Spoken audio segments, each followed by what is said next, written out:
Ok, bonsoir à tous et à toutes. C'est la journée des bugs un peu. J'avais un autre show avant.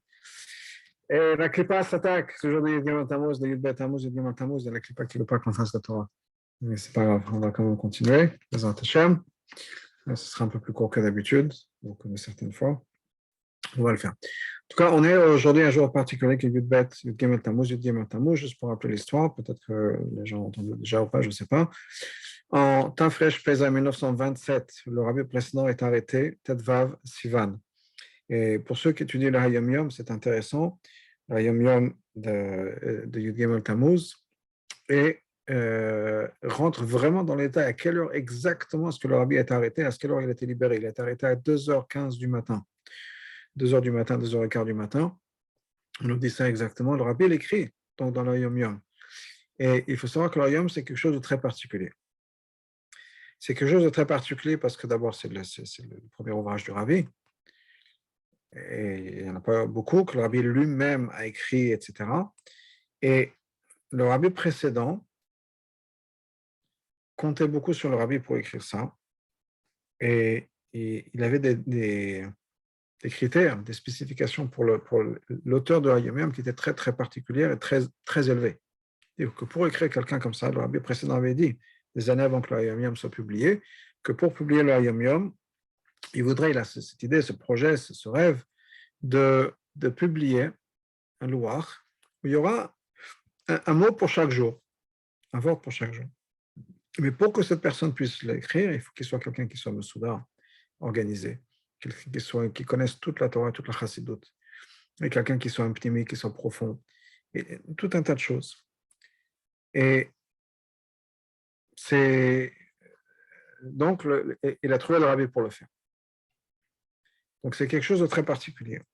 On raconte que quand le Hayom Yom, la première édition du Hayom Yom est arrivée en Israël, le frère du rabbi habite en Israël, à Tel Aviv, à Israël, et quand il a vu le Hayom Yom, il a regardé le Hayom Yom, il a dit, je savais que mon frère c'était un génie, mais à ce point-là, je ne m'y attendais pas. Dans la vérité, c'est que on a l'impression que d'une certaine manière, n'importe qui pourrait faire quelque chose comme Hayom Yom. On prend les sichot, combien de choses comme Sichat HaShavua ou d'autres programmes, Chabad.org, d'autres choses. Chaque jour, il vous envoie un petit vort, un petit message. Il faut quelqu'un avec un ordinateur, un peu de connaissance, savoir où chercher, un engin de recherche, et chaque jour, il trouve un vort, si on peut dire. Il y a pas... C'est difficile de dire, de comprendre la profondeur qu'il fallait avoir pour ça, mais si le rabbi précédent l'a dit, c'est qu'il fallait avoir quelqu'un de tellement fort pour écrire, c'est qu'il y a quelque chose. Le frère du rabbi qui a reconnu ça. Donc, il doit avoir une profondeur extraordinaire. D'ailleurs, il y a quelqu'un, le Rav Michael Zelickson à New York, qui a publié plusieurs ouvrages pour expliquer le lien entre le vort de Hayom Yom et le jour, le chita du jour, le chômage du jour, etc., etc. Et d'année en année, il a pu produire plusieurs volumes sur ça. Donc, c'est qu'il y a une profondeur extraordinaire, le lien profond entre chaque jour. En tout cas, dans le Hayom Yom, parce que la raison pour laquelle je dis ça, c'est que ce n'est pas juste par hasard que les choses ont été écrites comme ça. Sur la même idée, quand le rabbi parle d'un mot du rabbi précédent, chaque détail a une importance. J'ai un Rav ici, un Rav Miami, le Rav Yodaleb Shapira, qui dit que le rabbi décortique une sikha, ou une histoire du rabbi précédent, comme on décortique un Tosfot. Et quand on étudie les sikhot du rabbi, des mamarim, on voit ça souvent dans les mamarim du rabbi, dans les Fabrigan, où le rabbi prend quelque chose du rabbi précédent, il dit, mais pourquoi est-ce qu'il a fait ci, pourquoi est-ce qu'il a fait ça, et pourquoi ce détail-là, il a mentionné ce détail-là. Il y a même une sikha, le rabbi parle, plusieurs sikhot, mais en tout cas une sikha qui me vient en tête, sur Elul. Le rabbi précédent, la fameuse sikha du rabbi précédent, il décrit Elul Lubavitch, le village de Lubavitch. C'était déjà, il faisait encore chaud, c'était encore l'été, et on sentait déjà un vent de tchouva, etc. Et le rabbi analyse tous les détails. Pourquoi est-ce qu'il dit que c'est encore chaud pour l'été, donc on commençait déjà à sentir ci. Chaque détail. Pourquoi est-ce qu'on a besoin que le soleil brille encore?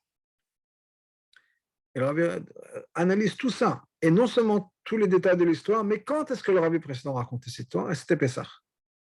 Et le rabbi dit, voilà, Pessah et Elul, c'est deux opposés. Pessah, c'est le mal le matin, du haut vers le bas. Elul, c'est la vedette de Tchouva, du bas vers le haut. Pourquoi est-ce que le rabbi parlait d'Elul au moment de Pessah? Tout ça, c'est analysé. Donc, quand le Rabbi ramène ce mot du Rabbi précédent, quand exactement est-ce qu'il a été arrêté, c'est que c'est important.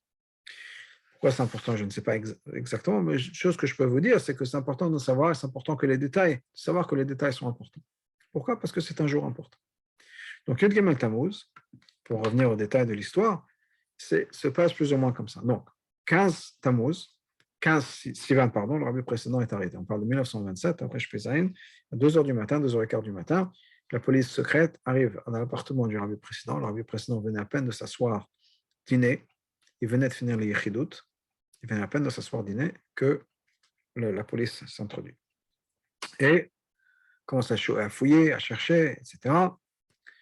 Et ils vont prendre le Rabbi précédent avec eux. Le Rabbi précédent va être en prison, interrogé, torturé, en prison jusqu'à le jour de Gimel Tammuz.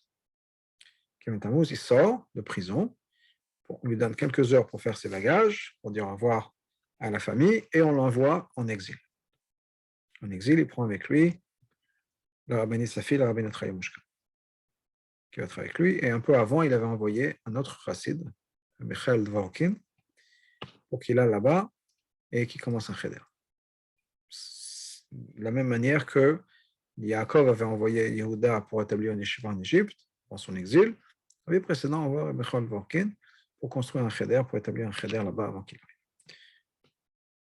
Il arrive donc en exil, ça prend à peu près 2 jours de voyage, et il est censé se présenter une fois par semaine au bureau pour montrer qu'il est bien là, qu'il ne s'est pas enfui.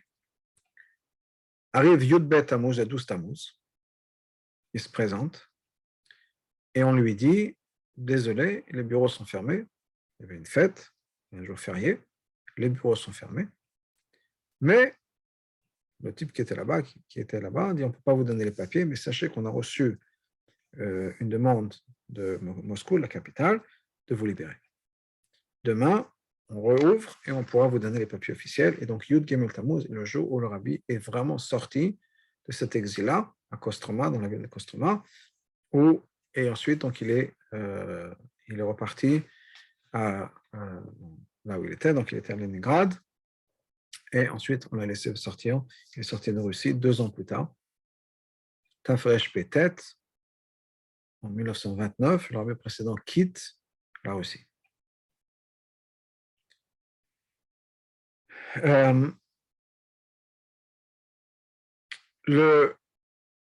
Donc, c'est l'histoire de Yud Gimel Tammuz. Yud Gimel Tammuz, c'est un jour de Géoula. On a parlé la dernière fois, la semaine dernière, de l'idée que c'est un jour qui va changer complètement la perspective sur le mois de Tammuz, donc la perspective sur la Galoute, la perspective sur la vie juive. C'est un jour qui, de par lui-même, a changé la réalité sur le terrain pour le judaïsme juif. Il faut savoir que le judaïsme juif, à l'époque, en Russie, le judaïsme russe, pas juif, sur le judaïsme juif, le judaïsme soviétique, le judaïsme juif, en Russie, c'est la majeure partie des juifs du monde. À cette époque-là, la population juive aux États-Unis est encore très limitée. En Israël, bien sûr, Israël n'existait pas encore en tant que tel, en tant que nouvel État, si on peut dire. Donc, il y avait une immigration forte vers la terre d'Israël, mais pas ce qu'on connaît maintenant. Mais même maintenant, jusqu'à récemment, la majeure partie du peuple juif n'habitait pas en Israël. Il y a quelques années, c'était les États-Unis et l'Europe.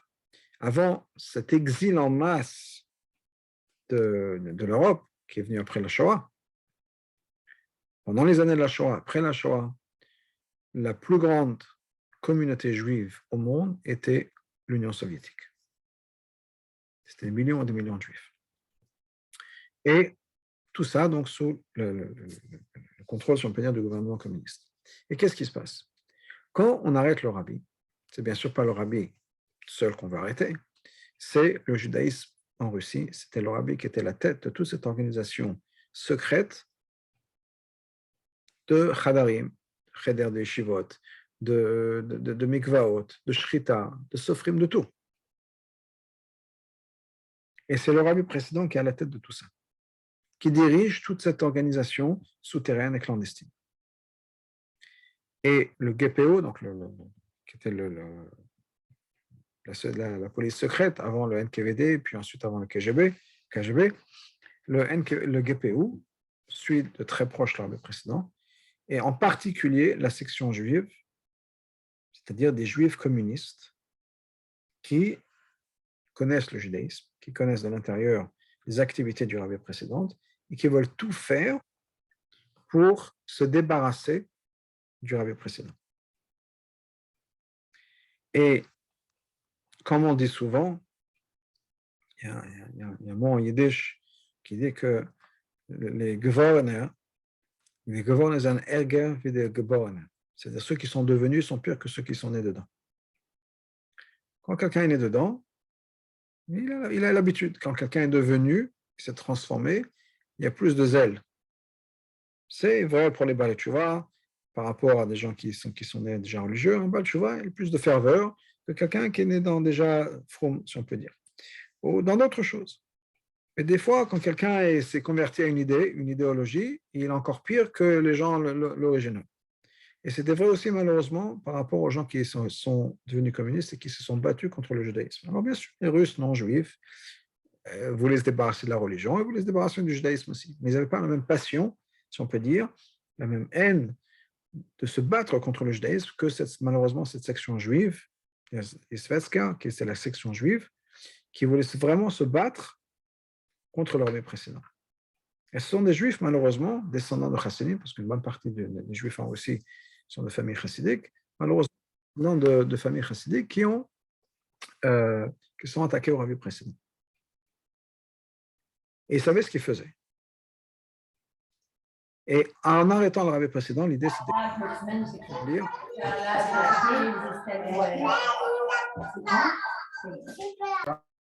l'idée c'était d'affaiblir le judaïsme. Ils ont tout fait pour ça, je pense que je l'ai mentionné la semaine dernière dans le cours, c'est que, par exemple, quand ils ont voulu dire au rabbi précédent de partir, de sortir de prison, pour qu'il arrive à Kostroma, en exil. Ils lui ont dit jeudi soir. Jeudi soir, c'était Rosh Chodesh. Là, tu vas partir. Le président tout de suite leur a demandé, je vais arriver quand? Il a dit, tu vas arriver Shabbat. Et le président a répondu, il est hors de question que je voyage, je reste ici en prison jusqu'après Shabbat. Il faut imaginer un prisonnier qui dit à ses joailliers, je reste en prison, vous n'allez pas me faire sortir.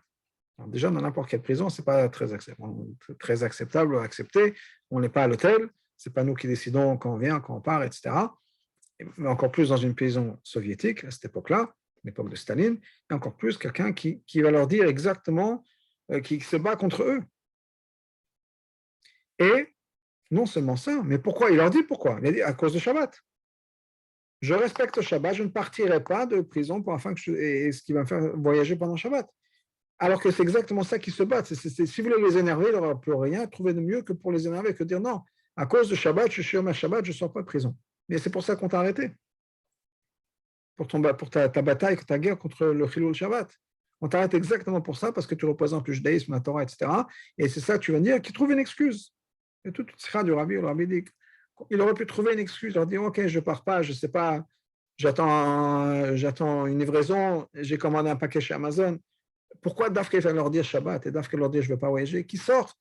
C'est un endroit de sakana, c'est un endroit de torture, c'est un endroit où ils fusillaient les gens toutes les nuits. Le précédent parle dans ses mémoires, et on entend les fusillades, des gens qui crient de douleur sous les tortures, etc. Tout ça, c'était fait pour faire peur aux prisonniers, pour qu'ils se brisent. Alors, le précédent dit je reste. Mais ce n'est pas toi qui décides. Qui a gagné? Le précédent. Il est resté. Pourquoi est-ce qu'il a voulu rester? Pourquoi est-ce qu'il n'était pas prêt à partir? Une fois qu'il est déjà sorti, on peut s'arranger. La raison pour laquelle ils l'ont laissé sortir, c'est parce qu'il y avait une pression internationale qui s'est mise en place. Très lourde, très forte. On aurait pu passer un peu plus de pression en disant, voilà, le rabbi est déjà sorti de prison. Au moins qu'il sorte, sort, et après on verra après. Et une fois qu'il est là, il rate son train ou autre chose ou n'importe quoi. Non. Il aura déclaré clairement, pour faire Shabbat, pour Shomer Shabbat, je ne partirai pas. Et c'est lui qui a gagné. La même chose, plus tard, Yud Gimel Tammuz, quand il est sorti, qu'est-ce qui s'est passé? Ces gens-là qui ont arrêté le rabbi précédent, ils n'étaient pas contents du tout que le rabbi soit libéré. Eux, ils étaient prêts à se battre corps et âme contre ça. Ils n'ont pas eu le choix. Mais ils savaient très bien ce que ça représentait. Ça veut dire que quand il y a cette bataille, si on peut dire, entre le judaïsme représenté par le rabbi précédent et l'empire, si on peut dire, communiste, c'est l'armée précédente qui a gagné. On a été forcé de le libérer. Et ça était la première fissure dans si on peut dire, dans cette image communiste de ce qui s'est passé. Le mouvement communiste, l'empire communiste, le régime communiste a baissé le genou devant l'armée précédente. Et ça fait passer le message très fort à tout le monde. Alors bien sûr, c'était des années jusqu'à ce que les choses changent. Rabbi Rachab a dit avant de partir, Rabbi Rachab avait dit, avant de quitter ce monde en 1920, et je les vois et je sais qu'ils vont, il y aura une fin, mais je ne sais pas quand. C'était un mouvement fort qui terrorisait les gens, qui a duré 70 ans, qui a créé des dommages inimaginables sur le judaïsme et sur les juifs de Russie jusqu'à aujourd'hui. C'est pas la Shoah, c'était horrible, c'est 5 ans. Plus en Allemagne même, 10 ans. Mais ça, c'était 70 ans. Donc, une horreur inimaginable. Et malgré tout, le rabbi précédent a commencé à gagner. C'est la première faille. Dans toute cette image, on peut dire, le vernis a commencé à craquer à ce moment-là avec le rabbi précédent. Et c'est la Géoula. Et c'est ce message, le rabbi nous dit, c'est ce message, le message du Beth Tammuz, du Gimel Tammuz, c'est quoi? C'est le message de la Géoula qui précède Yudzayin Tammuz. Ce dimanche, ce sera le Shiva Asar Tammuz, le 17 Tammuz, mais c'est ce message-là qui précède le 17 Tammuz qui me dit à l'avance déjà, attention les enfants, même s'il y a des moments difficiles, sachez que l'idée derrière tout ça, c'est la Géoula. L'introduction au moment difficile, c'est la Géoula. Que tout ça, c'est uniquement dans une perspective de Géoula. Et qu'est-ce qu'on a besoin pour la Géoula? On a dans la paracha de cette semaine 2 choses importantes. Une qui est extrêmement importante, et c'est l'idée de Mashiach. Dans la paracha de Balak, on parle de Mashiach. C'est la paracha de Mashiach. Dans le reste du Chumash, il y a des parachutes et des allusions ici et là, etc. Mais là, on trouve vraiment dans les prophéties d'un non-juif, prophéties de Bilam, des mots qui nous disent, voilà, je le vois, mais pas maintenant, ça va venir un jour, lointain, etc. Et on a les prophéties telles que Rachid nous explique, le Rambam nous explique, mais clairement, on parle de l'avenir du Mashiach. C'est la Géoula. On a aussi un autre message dans la paracha, qui est un message fascinant, qui est, je vais dire le bitachon dans Hachem. Ça veut dire quoi le bitachon dans Hachem? Et je parle de perspective très, très générale, très globale. Qu'est-ce que je veux dire par ça? Le peuple juif n'a aucune idée de ce qui se passe. Quand on y pense, toute la paracha de Balak, toute l'histoire avec Balak et Bilam, ils ne sont pas au courant. Eux, ils sont en train de camper, ils sont dans la vallée. Sur les montagnes derrière, il y a Balak et Bilam qui sont en train de comploter leur histoire. La première fois qu'ils ont entendu parler de ça, ça doit être au moment où ils l'ont vu dans le Chumash. Peut-être après, quand il y a l'histoire avec les filles de Moab, peut-être que Moshe leur a expliqué ce qui s'est passé.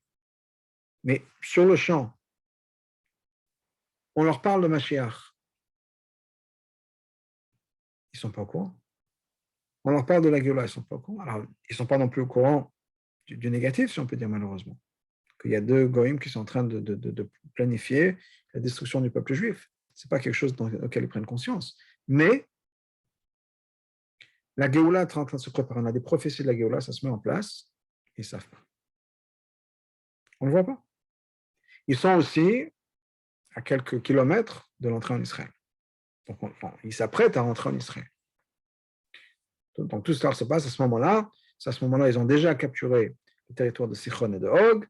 Ils se rapprochent, ils font encore de plus en plus Israël. Ils sont maintenant vers Yarden Yericho, ils sont de l'autre côté du Jourdain, ils sont prêts à rentrer. Et ils ont maintenant cette confiance. Rachel en parlait la semaine dernière, et on comprend l'histoire, il y a l'histoire du show, etc.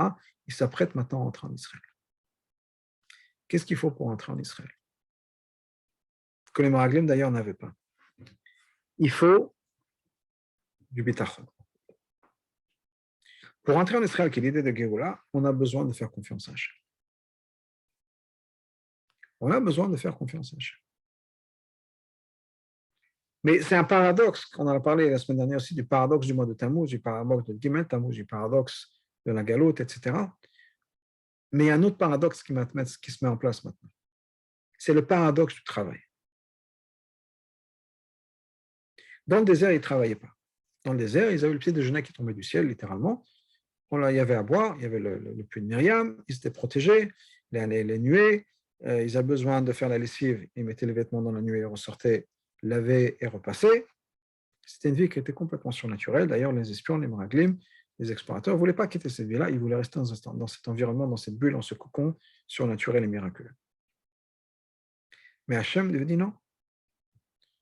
Je veux que vous rentrez en Israël, je veux que vous travaillez. J'ai oublié que c'était celui-là. Pendant 6 ans, tu dois travailler, la 7e année, c'est la Shemitah. Donc Hachem veut qu'on travaille. Hachem va te bénir dans tout ce que tu fais. Chazal nous dit, on ne peut pas, le Sifri nous dit, Yeshev Batel, parce que c'est possible que personne va juste s'asseoir, croiser les bras en disant, ça y est, je n'ai besoin de faire quoi que ce soit. Hachem s'occupe de moi de toute façon. Pourquoi est-ce que j'ai besoin de faire quoi que ce soit? Et Chazal nous dit non. Hachem va te bénir, mais dans tout ce que tu fais, il faut faire. Pas juste asseoir les bras croisés en disant, la parnassa, ça vient d'Hachem, moi je vais m'asseoir, je regarde un film. Ça ne marche pas comme ça. Donc on a cette demande et cette mitzvah. Pour beaucoup, c'est une mitzvah de travailler. Pour beaucoup, je parle de certaines opinions parmi les Rishonim, qu'effectivement, il y a une mitzvah de travailler. Ce n'est pas juste un rechut, ce n'est pas juste une possibilité ou une option, mais c'est une mitzvah. La mitzvah de travailler. Maintenant, quand on a besoin de travailler, quelle est la place de ce travail-là? Quel est le rôle de ce travail? Alors, il y a une approche qui nous dit, Hachem veut qu'on travaille, on est obligé de travailler. Le travail, c'est important. On dit en Israël, Avoda et Chayenu, le travail, c'est notre vie, si on peut dire. Mais ce n'est pas pour nous. Mais ça, c'est autre chose. Mais on a besoin de travailler. Mais et donc, si Hachem veut qu'on travaille, c'est Hachem veut qu'on travaille. Ça veut dire quoi, Hachem veut qu'on travaille? Eh bien, c'est important. C'est le keli, c'est le vêtement, c'est l'ustensile, c'est le véhicule de la bracha d'Hachem. Et donc, je dois respecter, honorer le travail, si on peut dire. C'est comme ça qu'Hachem veut que les choses se passent. Et donc, des fois, on peut avoir un conflit entre ma vie religieuse et ma vie civile, ma vie laborieuse, ma vie de travail. Si j'ai un magasin, est-ce que je peux comme ça fermer au milieu de la journée pour aller faire le train? Est-ce que je peux rester le matin tard à la shul pour étudier après apprendre une sikha, apprendre un mamar, après la tfila? Je dois me dépêcher, je dois d'ailleurs prier des fois un peu rapidement. Des fois, il y a des gens, après Chazat Hashas, déjà, ils commencent à dépasser tout ça. Parce que j'ai un conflit, et c'est un conflit entre deux mitzvot, si on peut dire d'une certaine manière, dans le sens où Hachem veut que je travaille, mais le Hachem veut que je fasse la tfila. Quelle est la chose la plus importante? Parce qu'on donne une importance au travail, une importance au chemin naturel, aux règles de la nature, aux règles du monde. Ça rappelle un peu les Meraglim. Les Meraglim qui nous disaient, quand ils sont revenus, ils ont dit Kivyachol, est-ce que si on pourrait dire, même, le propriétaire ne peut pas faire sortir ses affaires. Il voulait dire qu'Hachem, en Israël, était impuissant à faire sortir les rois qui habitaient en Israël, les goyim qui habitaient en Israël. Pourquoi? Parce qu'Hachem a décidé qu'en Israël, il faut suivre les règles de la nature. Et donc Hachem s'est engagé à ne pas respecter ces règles-là. Alors ils avaient dit, et Kelav, c'est les ustensiles qui appartiennent au Balabait, c'est les ustensiles d'Hachem, Hachem le Balabait, il n'y a pas de souci à ce niveau-là. Mais Hachem demande qu'on respecte les règles de la nature. D'une certaine manière, c'est comme ça que l'Avodah Zarah a commencé. Comment est-ce que l'Avodah Zarah a commencé? Le Rambam nous l'explique dans les L'Ilchot Avodah Zarah. Le Rambam dit l'Avodah Zarah a commencé avec une bonne intention. Ils se sont dit quoi? Hachem a mis en place un système. Par exemple, pour la manière dont Hachem arrose les plantes ont besoin d'eau, la manière dont Hachem arrose les plantes, c'est qu'il pleut. Et il faut prier au Dieu de la pluie. On a besoin du soleil. Le soleil est un Dieu, c'est un pouvoir. On prie au soleil. C'est donner une importance aux règles de nature, au système naturel, qu'en fait, ce système n'a pas. Parce que le système n'est que le robot d'Hachem, n'est que l'outil d'Hachem. C'est comme c'est mentionné dans la Chassidoute, louer, faire les louanges des pinceaux de Picasso, des pinceaux de Van Gogh, ou je ne sais pas d'autres, quel artiste. Parce que regardez, c'est ces pinceaux qui ont fait la peinture. Il n'a pas fait ça avec ses doigts. Donc les pinceaux de Picasso sont quelque chose de très important. C'est grâce à eux qu'on a ces trucs-là, qu'il faut leur donner la valeur. Bien sûr que non. Hachem a fait ce système-là, mais il n'est pas obligé de respecter ce système. Donc c'est vrai qu'on doit aller au travail. C'est vrai qu'il y a des halachot de travail, c'est-à-dire qu'on doit donner son maximum au travail, c'est-à-dire qu'on doit respecter son patron, on doit respecter les employés, on doit respecter les clients. Ça ne veut pas dire que notre parnassat dépend de tout ça. Ce n'est pas le cas nécessairement. Il faut comprendre que quand Hachem donne la bracha dans tout ce qu'on fait, il faut faire. J'ai une mitzvah de faire. La bracha vient d'Hachem.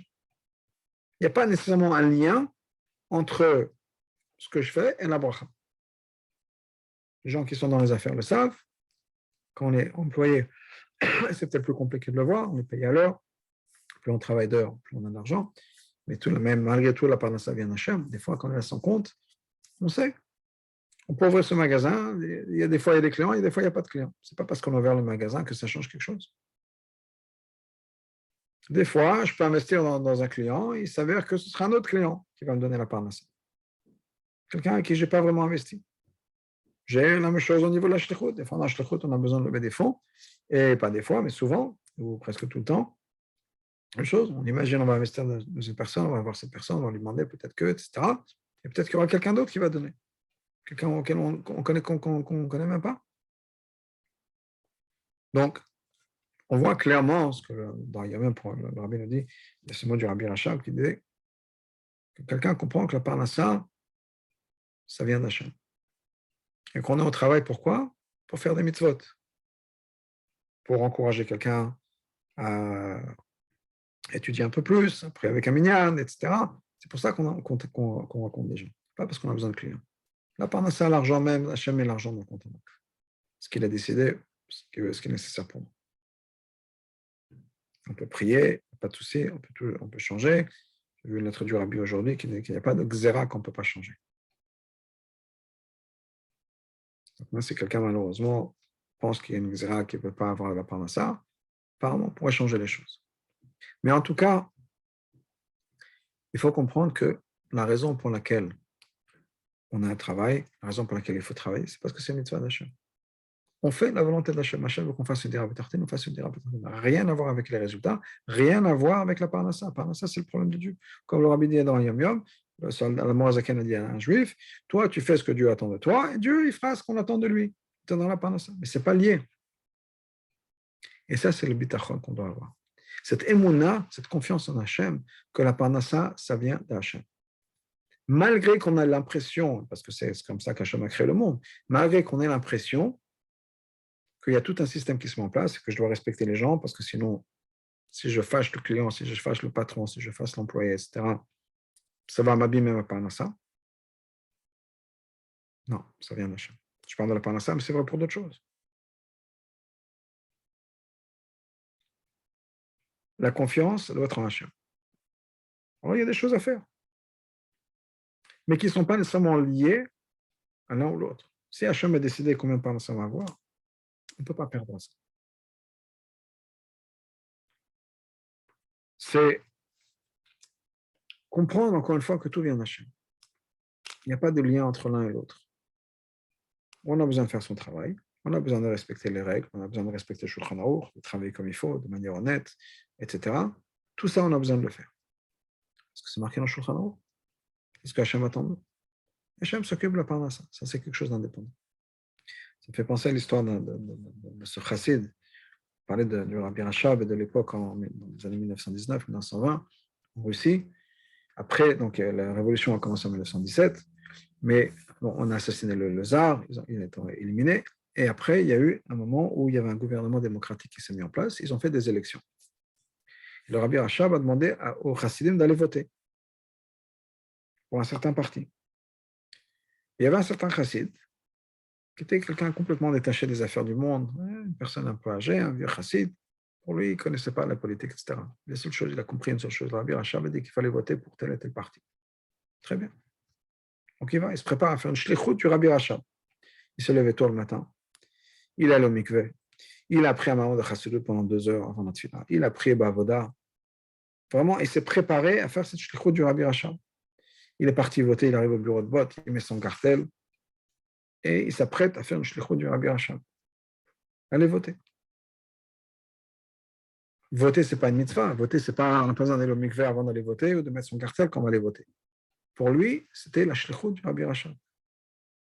Et c'est comme ça qu'il faut regarder le monde, c'est comme ça qu'il faut regarder notre interaction avec le monde.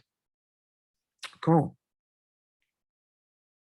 on travaille, quand on a des responsabilités, quand il faut s'occuper de certaines choses, c'est vrai qu'on a besoin de faire les choses qu'on a besoin de faire. Et c'est important de le faire. Et tout dépend d'Hachem.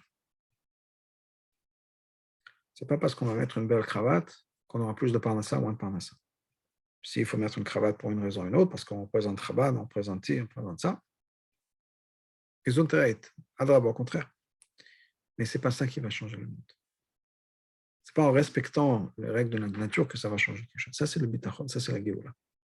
La Géoula, c'est regarder le monde en comprenant que tout ce qu'on voit autour de nous, c'est la création d'Hachem.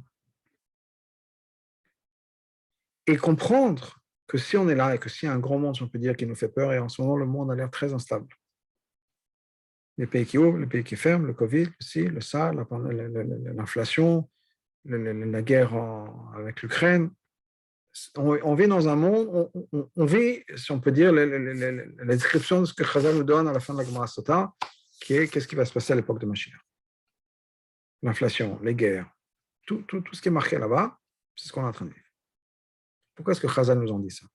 Justement pour cette idée, pour qu'on sache que quand ça va arriver, on voit que c'est le début de la Géoula.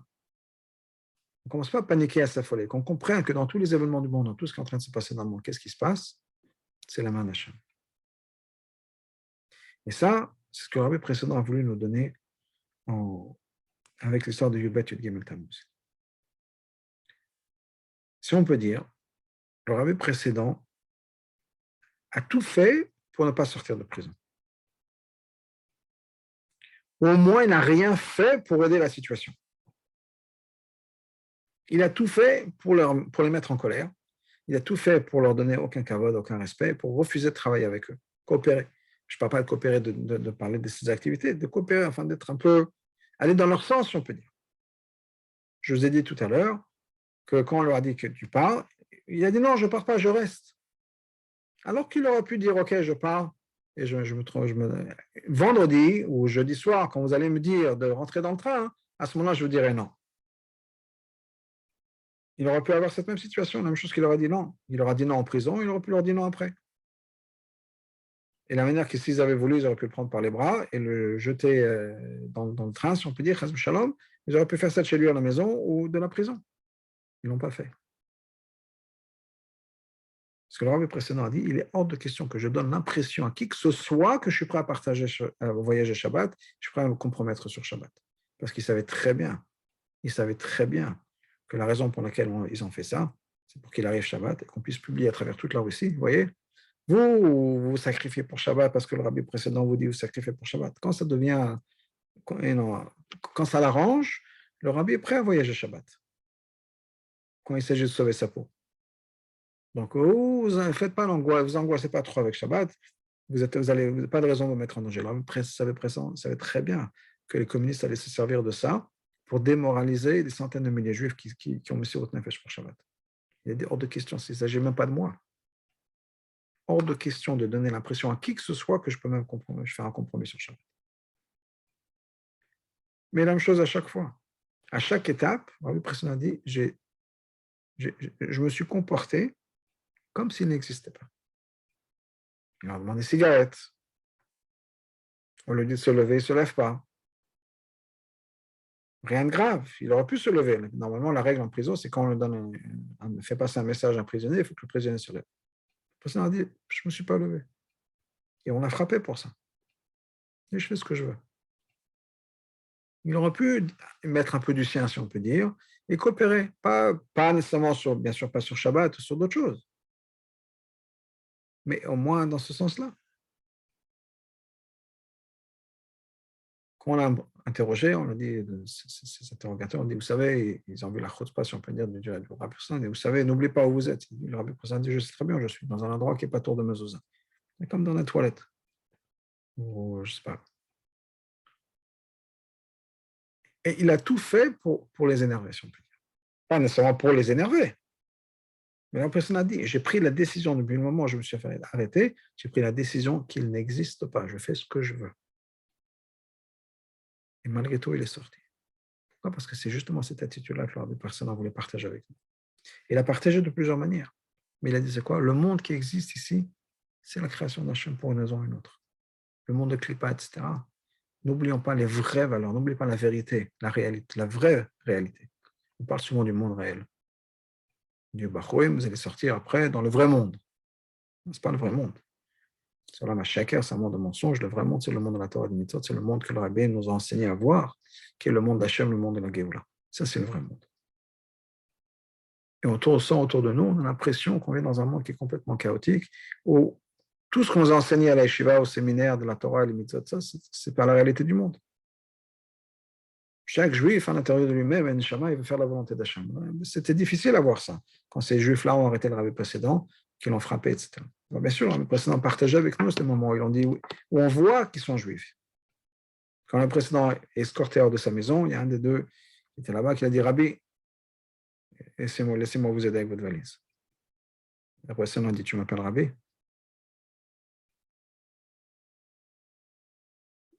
Parce qu'il y a que ça à l'intérieur. Mais il faut comprendre que avoir une autre perspective du monde. Le rabbi précédent avait raconté, il a raconté la décision qu'il a prise de les ignorer complètement. Il a dit, une des choses qui m'a aidé à vivre cette décision-là, à pas juste la décider, mais à vraiment aller jusqu'au bout, jusqu'à la fin, c'est le mamar qu'il avait dit, Rosh Hashanah de cette même année, qui parlait de l'idée d'Ashgacha Pratit, que tout vient d'Hachem. Et cette idée-là, ça m'a donné le courage de pouvoir continuer, malgré les tortures et malgré tout ce qu'ils ont fait, de ne pas me briser. Parce que cette idée de croyance en Hachem, que tout vient d'Hachem, est le grand message de ça. Donc le grand message de Bet Tammuz, qui a transformé Yod Bet Tammuz, qui a transformé jeudi Yod Zayin Tammuz. Et l'idée de la paracha de Balak, c'est que quoi? On voit une réalité, mais en vérité, il y a quelque chose d'autre qui est en train de se passer. Derrière nous, sans le savoir, il y a la Géoula qui est en train de se préparer. Donc de prendre conscience que des fois, on vit des moments difficiles. On arrive à rentrer dans Yod Zayin Tammuz, dans les 3 semaines. C'est une période difficile. Des fois, il y a des moments difficiles dans la vie de chaque personne. Que ce soit des problèmes de Shalom Bayit, des problèmes de Parnassa, des problèmes d'autres choses, des problèmes de santé, Chaz ve Shalom. Quel que soit le problème. Et on se sent perdu. On se sent isolé. On se sent incapable de gérer. C'est un problème qui est plus fort que nous. Des choses qui se passent autour de nous, on ne voit pas la Géoula. Sachons, ayons cette émouna, ce bitachon, que maintenant qu'on s'apprête à nous à rentrer en Israël, et même que le peuple juif s'apprête à rentrer en Israël, ce qui se passe derrière nous, la toile de fond, c'est la Géoula. Et ne pas perdre cette boussole-là. Bien sûr, il faut gérer. Problème de Parnassa, il faut chercher le travail, un problème de Shalom Bayit, il faut travailler sur son mariage. Peut-être que ça peut être la thérapie de couple, peut-être la thérapie personnelle, peut-être, quelle que soit la solution. Il faut travailler. Et n'oubliez pas qu'il y a des réalités profondes et vraies qui sont que tout vient d'Hachem. Et Hachem ne veut que notre bien. Des fois, notre bien, c'est des difficultés. Parce que c'est quand on a des difficultés qu'on peut briller.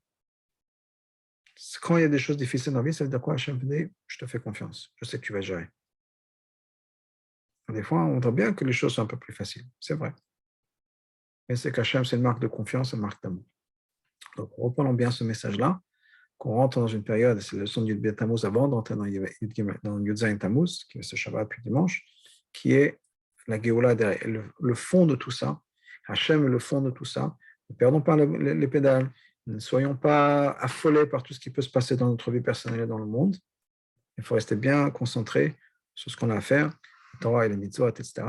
Que Bezrat Hachem, on puisse non seulement parler d'une réalité, mais voir et faire l'expérience de cette réalité Avec l'avenue du Mashiach très très bientôt. Bonsoir.